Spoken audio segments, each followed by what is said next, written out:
Jina lake katika vyeti ni Dimitrov Pantov, ambaye huyu umri wake ni miaka 49, raia wa Bulgaria, ambaye hivi karibuni tumemshuhudia wakati Simba ikicheza na Gaborone United kule Botswana. Tumeona quality yake kocha huyu, ambapo Simba kama wekundu wa Msimbazi Simba walipata goli moja, goli ambalo lilifungwa na Elie Mpanzu lakini kwa ugumu kidogo.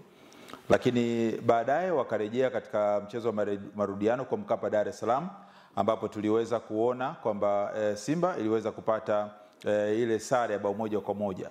Kwa hiyo maana yake ni kwamba ni kocha ambaye ana uwezo mkubwa sana wa kuzuia, lakini pia ni kocha ambaye ana uwezo mkubwa wa kushambulia hata kama kikosi pengine hakina wachezaji wenye ubora.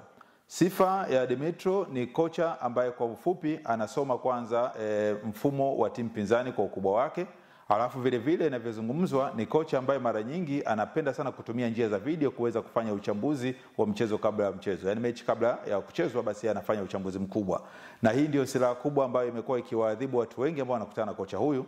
KCV sio kocha mkubwa sana ambaye tuweze kumfananisha labda kama vile na Benchika ambaye aliweza kutua pale kwa wekundu wa Msimbazi Simba, kocha mkubwa wa viwango kabisa lakini hakufanya vizuri. Lakini pia uweze kumfananisha KCV na kocha kama Davis Fadlu ambaye yeye huyu tuliona alikuwa kocha msaidizi Raja Casablanca, na hivi tunavyozungumza amerejea tena kwa mara nyingine kule Raja Casablanca na tayari ameshaiongoza timu yake kupata ushindi katika mchezo wa kwanza. Sasa kikao cha ndani ambacho kimefanywa na wekundu wa Msimbazi Simba, kulikuwa na majina kama mawili ambayo tayari walikuwa wanapendekeza waweze kupata kocha ambaye ataweza kurithi viatu vya Fadlu.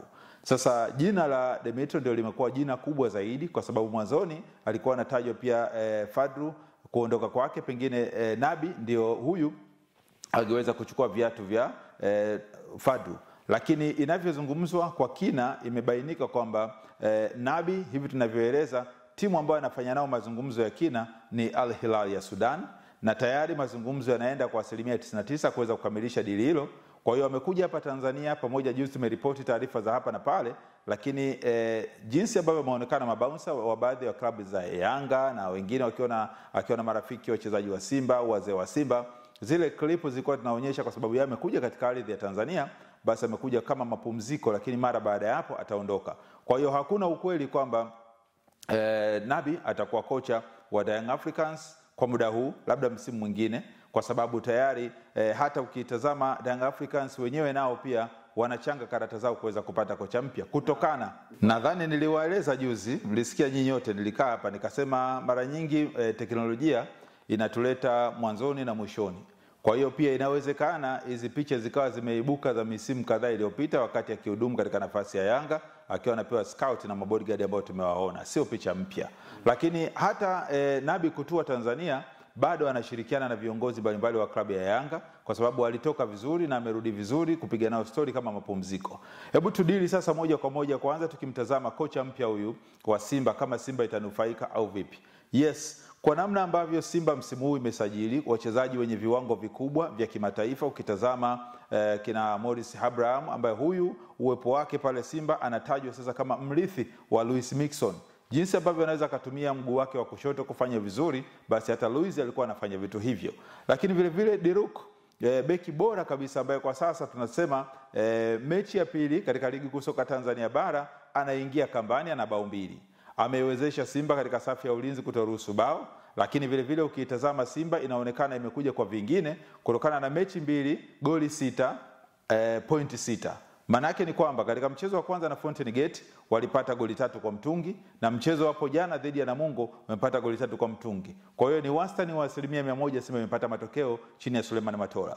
Lakini sasa uwepo wa Dimitro kama anatua, kwa sababu kikao ambacho kimezungumza kimebainisha hadharani kila kitu kwamba kimeenda vizuri, japo mwanzoni kulikuwa na ugumu kidogo kwamba huyu kocha pengine falsafa ya uchezeshaji wake ama uongozaji wake wa klabu inaweza ikawa tofauti na mihimili ya Simba.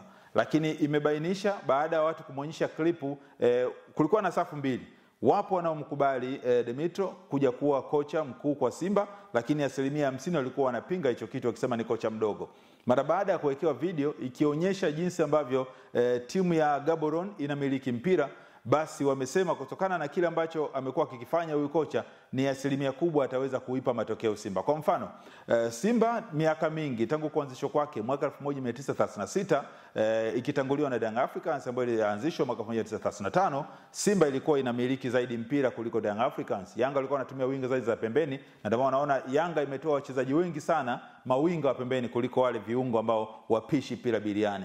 Pira biliani lilianzia Simba. Sasa hivi karibuni lilipotea. Lakini sasa mara baada ya kumuona huyu kocha ana uchezeshaji huo. Nikutolee mfano mchezo wa juzi ambao Simba wamecheza kwa Mkapa Dar es Salaam bila mashabiki, wametawaliwa, nadhani wote tumeona asilimia za umiliki wa mpira Gaborone wamekuwa na umiliki mkubwa. Sasa huyu ni kocha ambaye anaifanya timu icheze, ni kocha ambaye anaifanya timu ishambulie, ni kocha ambaye anaifanya timu ikabe. Sasa Simba wanataka kocha wa namna hiyo, kocha ambaye hatakuwa na pressure. Ni kweli hana CV kubwa kama makocha waliowahi kutangulia pale Simba, lakini kwa uchezeshaji wake wamemwona huyu ni kocha ambaye anaweza akaivusha Simba kutoka hatua hii na kwenda makundi. Lakini target ya Simba pia sio kufika makundi kutokana na usajili ambao umefanya msimu huu, manake wanataka kufika hata finali ikiwezekana kuchukua kikombe.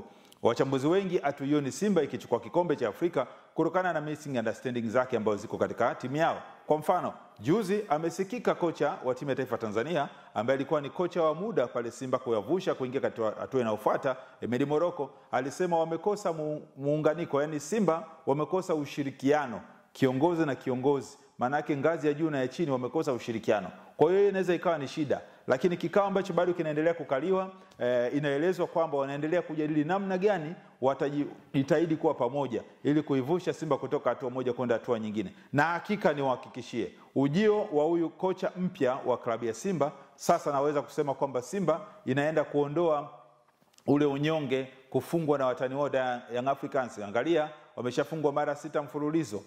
Huyu Fadlu tunayemzungumza ameondoka Simba, amepokea vipigo mara 4 mfululizo. Ametoka pale kwa Simba na bado baadhi ya mashabiki wanaona ana ubora, lakini ukiwafuata chumbani wakiwa wamekaa na familia zao, wana slide wanasema hakika tumechoka kufungwa, ni bora Davis Fadlu alivyoondoka atuachie timu yetu. Tazama timu inavyocheza chini ya Suleiman Matola.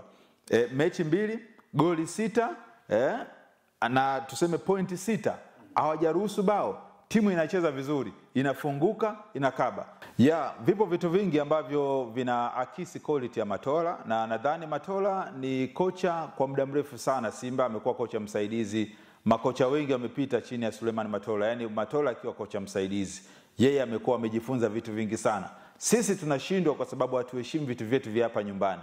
Ila ingefika hatua kwamba watu wakaamini kinachofanyika na mzawa ni bora kuliko hivi foreign culture, vitu vya kigeni, manake Suleiman Matola hivi tunavyozungumza angeachiwa klabu ya Simba. Kwa sababu hebu tazama Simba inavyocheza kwa sasa hivi. Simba hii ndio walioiacha yule kocha wao huyu Fadlu, utasema la hasha, manake Matola kuna kitu amekiofa kwa Simba.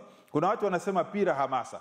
Hapana, mimi sioni pira hamasa linalopigwa pale Simba. Ninaona mpira mzuri, mpira wa kitabu. Hebu tazama Suleiman Mwalimu jinsi anavyotulia. Hata mechi ya jana jinsi alivyokuwa anafunga, Derok jinsi anavyofunga, yule Shamu Karabu jinsi anavyofunga. Wachezaji wengi wanamkaba Derok wakijua ni hatari, wanampa space huyu Karabu kuweza kupata nafasi ya kufunga.